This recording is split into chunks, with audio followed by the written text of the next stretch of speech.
Hi, I'm Susannah Kenton, And I'm Karen Strassman. and welcome to Authentic. Authentic Accents.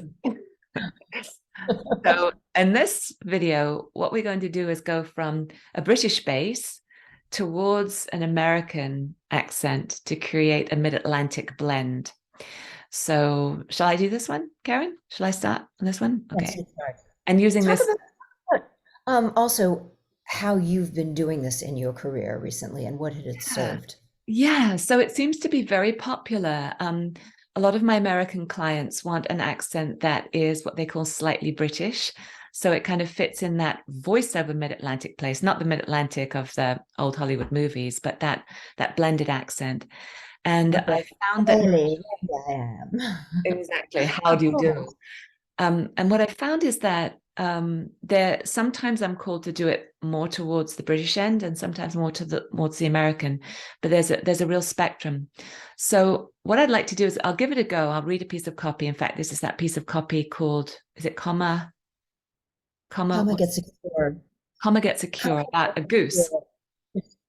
Comma gets a cure, which is from accentsarchive.com. And it's a wonderful resource for accents. And Because you it can go includes all of to the that sounds, right? website. But we're just pulling out one paragraph. You Uh, can go to that site and print it up if you'd like. cool. So let's give it a go. So before long, that itchy goose began to strut around the office like a lunatic, which made an unsanitary mess.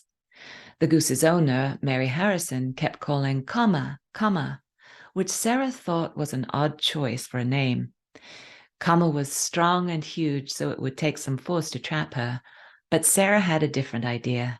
First, she tried gently stroking the goose's lower back with her palm, then singing a tune to her. Finally, she administered ether.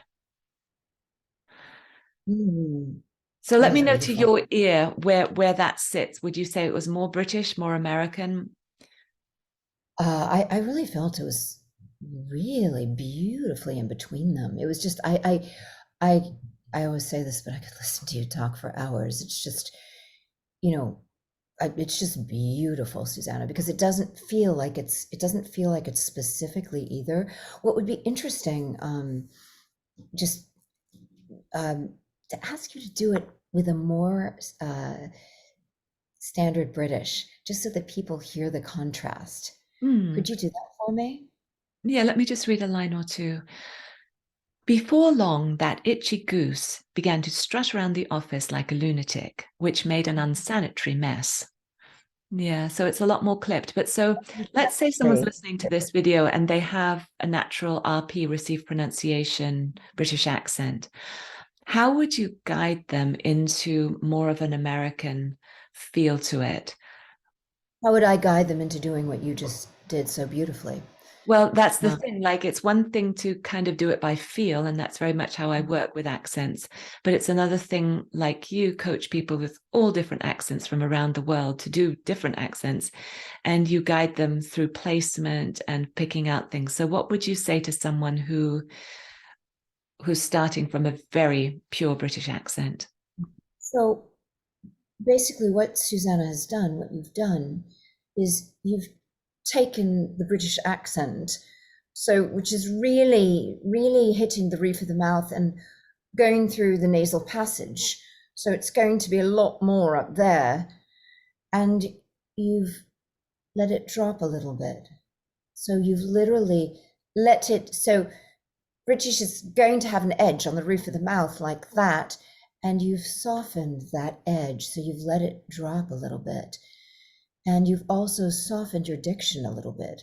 So instead of the diction being so clipped, you've still got a really nice diction to it, but you've softened it. So those are two parts. You've kind of dropped that placement just down a little bit more into your mouth instead of hitting upwards and through the nasal passage quite so much, quite so much, quite so much. So you've dropped it really more into the middle part of your placement. We can go on in other videos, more specific things, but those are just sort of a brushstroke of what you've done very naturally, you Mm. know. And I notice on certain syllables like odd choice. So with an American English, you'd say odd choice, odd. Yeah.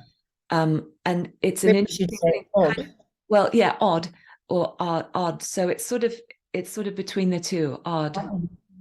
Yeah, Yeah. yeah. What would be another one? Well, for instance, calling in British or calling in American, calling, um, a blend And again you between the two. between those two, that's yeah, yeah. And even unsanitary, you kind of took middle a middle footing in that. American would be unsanitary, whereas British would be unsanitary, I think so. possibly. Hmm. Yeah, and you dropped in between those. Yeah, and the Uns- word the word also there came up tune, which is British, and tune, which is American. So again, it can be somewhere in between those two. Tune, tune, tune. That's actually quite hard to do something between the two. Tune, but tune.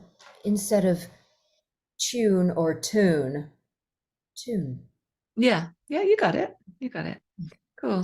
So So maybe it's in the next to wrap up.